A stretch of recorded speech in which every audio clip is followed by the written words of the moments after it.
Hey guys, Jennifer here, and in today's video I'm going to be sharing with you 5 of my favorite dinners. All of these dinners are super easy to make, and most importantly, these are dinners that even my pickiest eaters enjoy, so they're kid approved for sure. Now go ahead and give this video a big thumbs up. Subscribe if you're new, and now let's get cooking. I'm kicking things off with my super tasty turkey taco balls. My kids love tacos in all their forms, whether it's traditional tacos, they love soft tacos, crunchy tacos, even taco salad is a favorite around here. But for this dinner, I'm making meatballs. Now I have to be honest with you guys, I am a big fan of frozen meatballs, and I use them quite often when I'm trying to put together quick dinners. But you guys, these meatballs are so easy, and I have to say that the texture of these are so much better than the frozen kind. For this recipe, I'm going to start by adding just over a pound of ground turkey to a big mixing bowl. You definitely could swap this out for ground beef if that's what you prefer, but I find especially right now that the turkey is a lot less expensive in the grocery store.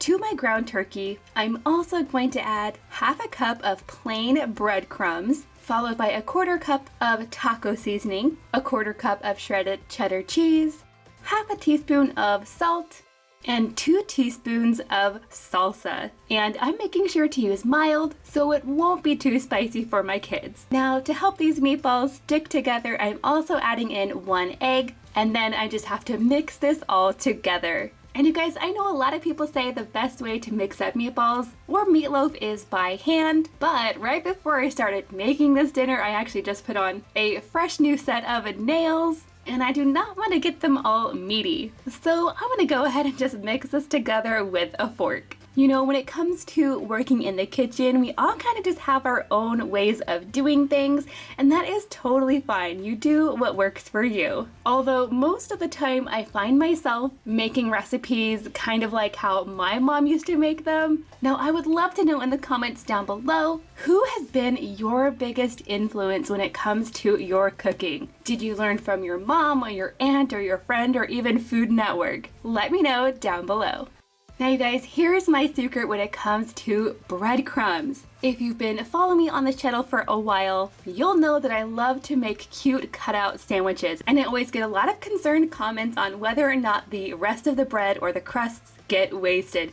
And no, this is like the perfect way I like to use them. I just use my mini food processor to turn them into crumbs. Now at this point, if your meatball mixture is looking a little bit too wet, you can always go ahead and add a little bit more breadcrumbs, but I definitely try not to overdo it on the breadcrumbs so the meatballs turn out nice and tender. Now at this point, I'm going to go ahead and preheat my oven at 375 degrees. I'm going to add some aluminum foil to my baking sheet so that cleanup will be so much easier. I'm going to spray this just a little bit with nonstick spray, and then using my cookie scoop, I'm going to start scooping the meat onto my baking sheet. Now, if you don't have a cookie scoop, you can totally just use some regular spoons, but for me, number 1, I really love kitchen gadgets, and number 2, it also helps to make sure that the meatballs are uniform in size. That way they will cook more evenly. Now, once I have the meatballs portioned out, I then just go back very quickly and roll them into meatballs. This just takes a few extra minutes,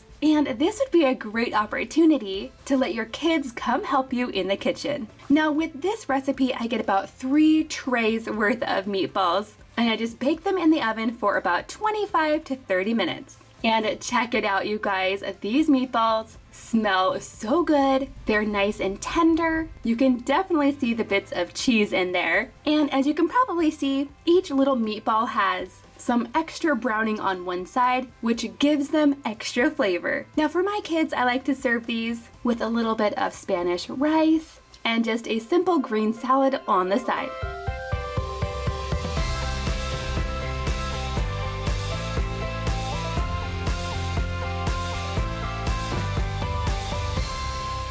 Okay, Okay guys, next up I'm making my special spaghetti. Now I know spaghetti is definitely a go-to for a lot of people that are trying to put together a quick dinner, but several of my kids absolutely refuse to eat spaghetti until I started making it like this. With this recipe, I'm going to start with just over a pound of ground turkey. As you can see, I have mine defrosting here. And definitely if you want to use ground beef instead, you can do that as well. For this recipe, I'm also using 1.5 jars of store-bought pasta sauce. As you can see, any brand will do. Just use whatever you like the best. I'm just going to use what I have on hand. You're also going to need some spaghetti noodles, of course. And then here's where my recipe gets a little bit different.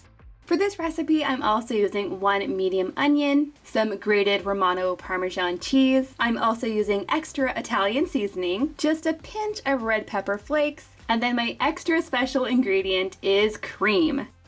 Oh yes, and I'm also going to be using some salt and pepper. So the first step to make my special spaghetti is to fill a big pot with water. And then to my water, I do like to go ahead and add some salt. This really helps to flavor the noodles themselves as they're cooking.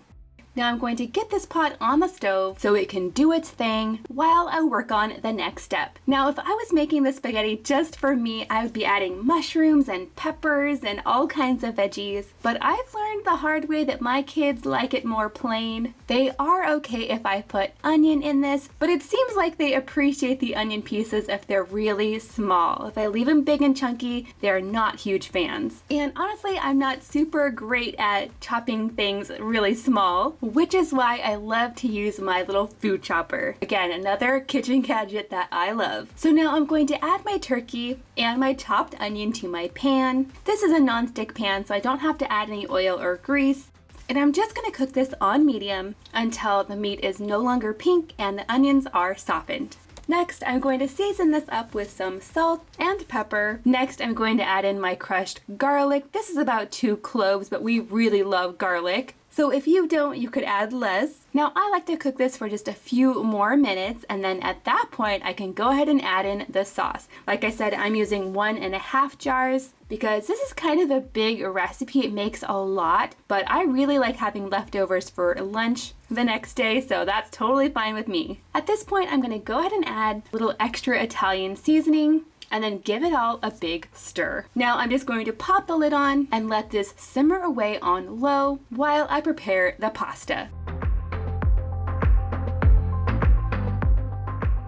Now back to this delicious sauce. Before I serve it, I like to add 1 or 2 shakes of red pepper flakes, not too much, followed by a 1/4 cup of the grated Parmesan Romano cheese. Then I just add a quick little drizzle of cream. And honestly, you guys, I'm pretty sure it's the additional cheese and cream in here that makes it more appealing to my picky eaters. Now, instead of mixing all of the noodles and the sauce together, I like to serve it with the noodles on the bottom, then the sauce, then I finish it off with an extra sprinkling of cheese. This is seriously so good.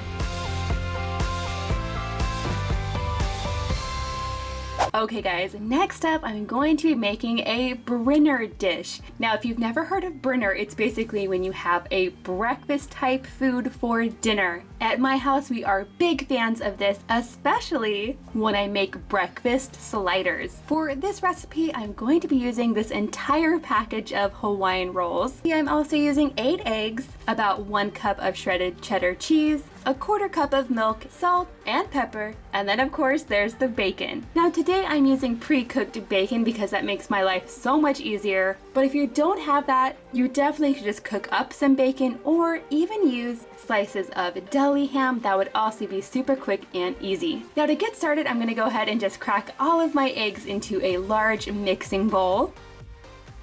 Next, I'm adding in my milk, my salt and pepper, and then I'm just going to beat this all together. Once that's done, I can go ahead and scramble up these eggs. And of course, I always like to scramble my eggs in a little bit of butter. I think that gives them such a delicious flavor. And I'm just going to scramble these on medium until they're no longer runny. And now this part is optional, but if I have some green onion on hand, I love to slice them up and add it in at this point. So now that the eggs are done, my next step is to cut the bread. And instead of cutting each individual roll, I try my best to cut them them all at once, just like this. And then to build these breakfast sliders, I just take a 9x13 pan, spray it with a little bit of nonstick spray, then I add the bottom half of the rolls. At this point, I'm gonna go ahead and sprinkle on half of my cheese, just half. Then I'm going to top it with the scrambled eggs. Once I have all of the eggs on there, I can go ahead and add the bacon. Then I'm going to top it off with the rest of the cheese. Now on goes the other half of my rolls, and then before I add these into my preheated oven, I like to brush the tops of the buns with a little bit of melted butter, followed by a light sprinkling of this everything but the bagel seasoning. Now I like to cover these with aluminum foil, then bake them in the oven for about 15 minutes. Then I remove the foil and let them cook for about 5 minutes more, or until they're nice and golden brown on the top. Now I like to serve these with a little bit of a side salad or some fresh fruit or both. These are so good.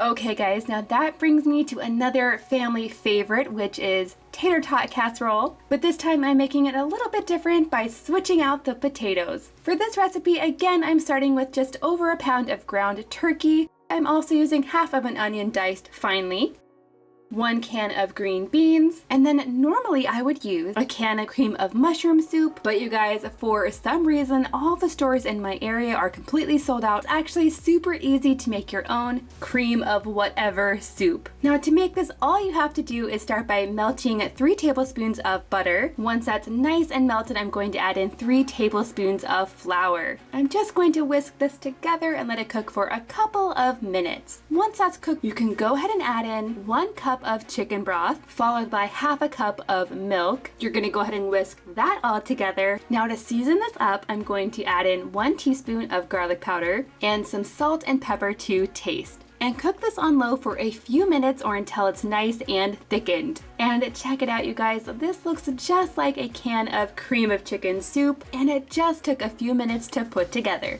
And now I'm going to set this aside while I cook the turkey. Now I'm actually going to be cooking the turkey and the onions together at the same time. Once the turkey is no longer pink and the onions are softened, I'm gonna go ahead and add them to my 9x13 pan. So this is like the first layer of the tater tot casserole. I'm gonna go ahead and even that out. Next, I'm going to add in the green beans. I did go ahead and drain and rinse these, and once I have all of those spread out, it's time for the sauce.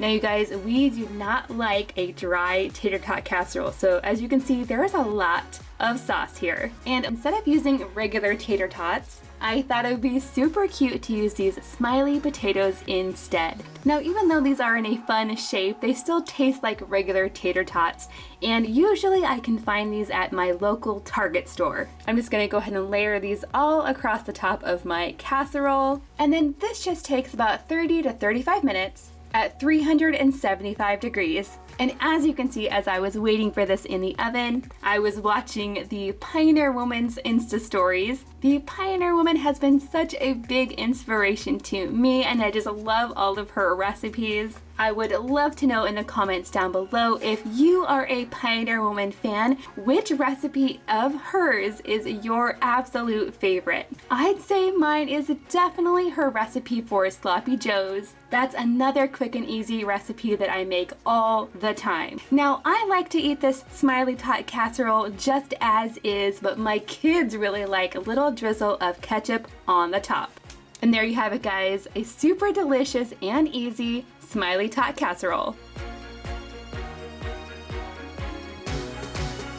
Okay guys, now that brings me to another family favorite, which is a good old cheesy chicken and rice. For this recipe, I'm actually gonna start by cooking 2 cups of rice in my Instant Pot. So while that's happening, I'm gonna go ahead and cook up my chicken. For this recipe, you're going to need about 1.5 pounds of chicken, and you definitely wanna get the boneless kind, and you also want to go ahead and cut it up into bite-sized pieces. Now I'm gonna go ahead and cook this chicken in a little bit of butter and olive oil. I just love that combination when I'm cooking chicken. And you're also going to want to add plenty of seasoning. The worst thing is to have bland chicken. So I'm adding salt and pepper and some garlic powder. Now once my chicken is cooked all the way through, I'm going to go ahead and remove it from my pan, and I'm going to use the exact same pan to saute some veggies.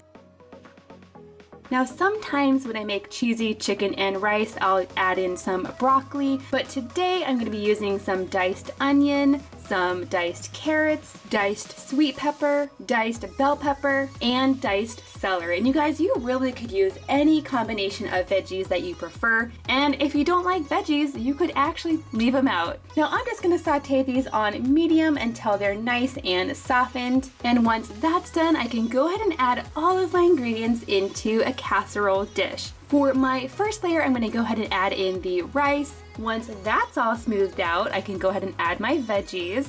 Next, I'll add the chicken. Next comes the creamy and the cheesy part. For this, you're going to need a can of cream of chicken soup mixed with half a cup of milk. And then I just top everything off with a good amount of shredded cheddar cheese. Now you guys, if you wanted to, you definitely could mix all of these ingredients together, but I really like to build this in layers in a casserole dish. But either way would work. Now you guys, since all of these ingredients are already cooked and still pretty warm, this doesn't take much time in the oven at all. You're really just looking to melt the cheese. And check it out, you guys. This is piping hot. It's creamy and cheesy. And of course, there's that fluffy rice on the bottom. It is so good. Okay guys, now if you'd like to check out how I like to do my own mommy meal prep, you can click on the video right here. And if you click on this link right down there, you'll find an entire playlist of family-friendly recipes. I want to thank you guys so much for watching, and I'll see you in my next video.